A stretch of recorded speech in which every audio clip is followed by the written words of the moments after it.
Hey friends, Victoria here.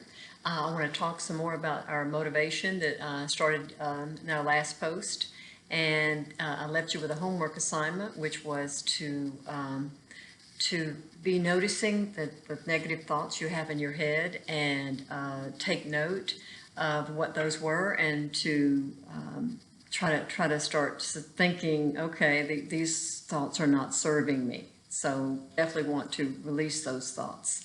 So in that same line then, I want to share with you a book. I read a lot of books. This is my passion, friends. This is my passion, okay? Health, fitness, wellness, all this. So many things. Aging well. This is my passion.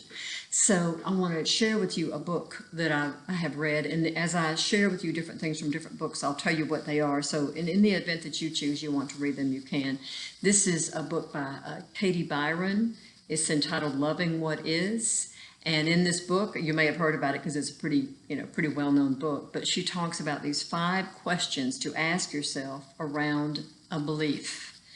And so if you're believing, I've never been fit in my life, why do I think I could be fit now? I've never walked a mile in my life, why do I think I can walk a mile now? Whatever belief you have that's not serving you, here's what she says about them. I'll read from my note card so I can get it right. She says, first question is it true? So let's go with a mile. Let's say, you're saying to yourself, I can never walk a mile. I never have, and I can't imagine myself doing it, okay? Which some people say, by the way. So the question is it true? Okay?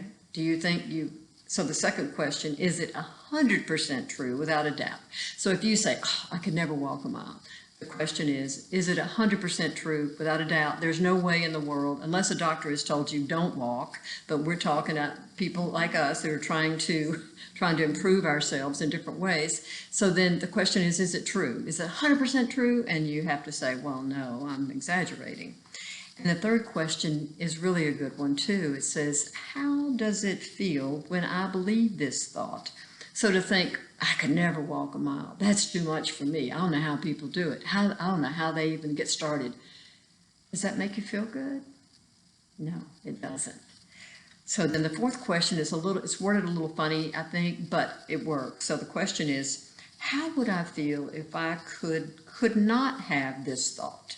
So if that thought was eliminated from your mind, that I could never walk a mile, then how would that feel? Well, of course, that feels better because you're not having that negative thought. And then the fifth question is, now turn that thought around to its exact opposite.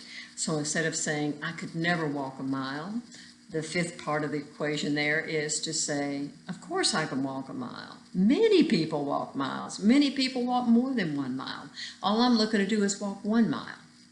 So I want you to take those thoughts that the negative thoughts we talked about from the last session, anything you've caught, and even if you didn't write them down, I know hopefully you caught yourself thinking something, because I know we all have negative thoughts, even if we try not to. They're going to pop up every now and then. But especially if you're dealing with motivation issues and you're asking, how can I get motivated? Then I know you've got negative thoughts around that, because it doesn't serve you well. It doesn't make you feel good to think you don't have motivation. So anyway, think of one of the negative thoughts that you had, and the belief, I can't walk a mile. And then I want you to apply these 5 little questions and then that last little statement to it, to turn it around the opposite way and start saying that. That would be your new thing to do.